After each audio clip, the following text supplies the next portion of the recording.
स्वयंपाकात स्वादाची जान, डीएम मसाले तुमच्या घराची शान. छत्रपती शासन महिला गृह उद्योग कबनूर इचलकरंजी घेऊन येत आहेत अस्सल परंपरेची मराठमोळी चव म्हणजेच डीएम मसाले. मटन मसाला, चिकन मसाला, धणे पावडर, गरम मसाला, बिर्याणी मसाला, तिखट चवदार मसाले आणि चटणी म्हणजेच डीएम मसाले. तर आजच आपल्या जेवणाची रंगत वाढवण्यासाठी केमिकल विरहित डीएम मसाले, गृहिणींच्या मनातले मसाले आणि चटणी अवश्य वापरा.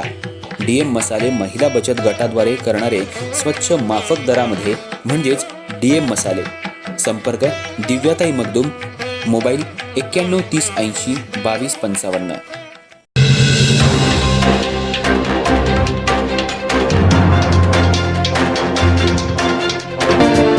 इचलकरंजी शहरालगत असलेल्या कबनूर गावामध्ये महापुरुषांचा अपमान केल्याप्रकरणी तणाव निर्माण झाला होता.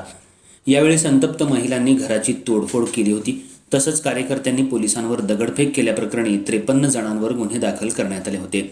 या अनुषंगानं आज संतप्त हिंदुत्ववादी कार्यकर्त्यांनी शिवाजीनगर पोलीस ठाण्याबाहेर येत ठिय्या आंदोलन केलं. हिंदू कार्यकर्त्यांवर जे गुन्हे दाखल करण्यात आलेत ते गुन्हे मागे घ्यावेत अशी मागणी करण्यात आली. यावेळी शिवाजीनगर पोलीस ठाण्याबाहेर पोलिसांचा मोठा बंदोबस्त ठेवण्यात आला होता. कबनूर इथं एका महिलेनं महापुरुषाबद्दल अपमानास्पद वक्तव्य केल्यामुळं गेल्या 2 दिवसांपासून कबनूर आणि इचलकरंजी शहरामध्ये तणावाची परिस्थिती निर्माण झाली आहे. त्या महिलेवर गुन्हा दाखल करून अटकही करण्यात आली.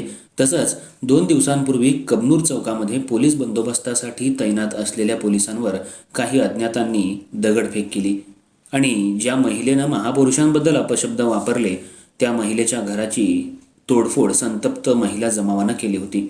या अनुषंगानं शिवाजीनगर पोलिसांनी 53 जणांवर गुन्हे दाखल केलेत. त्यामुळे संतप्त हिंदुत्ववादी कार्यकर्त्यांनी प्रशासनाबद्दल नाराजी व्यक्त केली आहे. इचलकरंजी शहरातील आणि ग्रामीण भागातील समस्त हिंदू बांधवांनी एकत्रितपणे येऊन आज शिवाजीनगर पोलीस ठाण्यावर ठिय्या आंदोलन केलं आणि ज्या हिंदुत्ववादी कार्यकर्त्यांवर गुन्हे दाखल केलेत ते गुन्हे मागे घ्यावेत अशी विनंती अप्पर पोलीस अधीक्षक अण्णासाहेब जाधव यांना केली. यावेळी हिंदुत्ववादी कार्यकर्त्यांनी जोरदार घोषणाबाजी करत परिसर दणाणून सोडला होता. यावेळी समस्त हिंदू समाजातील बांधवांना आश्वासित करण्यात आलं की जे गुन्हे दाखल केलेत त्यामध्ये कोणत्याही व्यक्तीला त्रास दिला जाणार नाही. जे गुन्हे दाखल केलेत ते शासन दरबारी पाठवू. शासन जो निर्णय घेईल त्या पद्धतीनं पुढची कारवाई होईल. तसंच कबनूर चौकातील जो बेकायदेशीर झेंडा लावलाय त्याच्यावरही कारवाई सुरू आहे. कुणी कायदा सुव्यवस्था हातात घेऊ नये असं आवाहन अप्पर पोलीस अधीक्षक अण्णासाहेब जाधव यांनी केलं. पण जोपर्यंत बेकायदेशीर झेंडा निघत नाही तोपर्यंत आम्ही पोलीस ठाण्याच्या दरवाजातून जाणार नाही असा पवित्रा समस्त हिंदू बांधवांनी घेतला होता. यावेळी गजानन महाजन गुरुजी यांच्यासह समस्त हिंदू बांधव मोठ्या संख्येनं या आंदोलनात सहभागी झाले होते. शिवाजीनगर पोलीस ठाण्याबाहेर काही काळ तणावाचं वातावरण बनलं होतं. हिंदू कार्यकर्त्यांनी पोलीस ठाण्याच्या आवारातच छत्रपती शिवाजी महाराज की जय, वंदे मातरमच्या घोषणा देत परिसर दणाणून सोडला होता. तसंच येणारा उरूसही आम्ही साजरा करू देणार नाही, रस्ता बंद करू देणार नाही असा पवित्रा घेण्यात आला.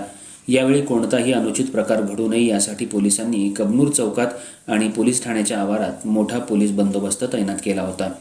यावेळी पोलीस अधीक्षक अण्णासाहेब जाधव, डीवायएसपी विक्रांत गायकवाड, पोलीस निरीक्षक शिवाजी गायकवाड आणि कोल्हापूरहून अधिक मागवण्यात आलेला फौजपाटा मोठ्या संख्येनं पोलीस ठाण्यात उपस्थित होता.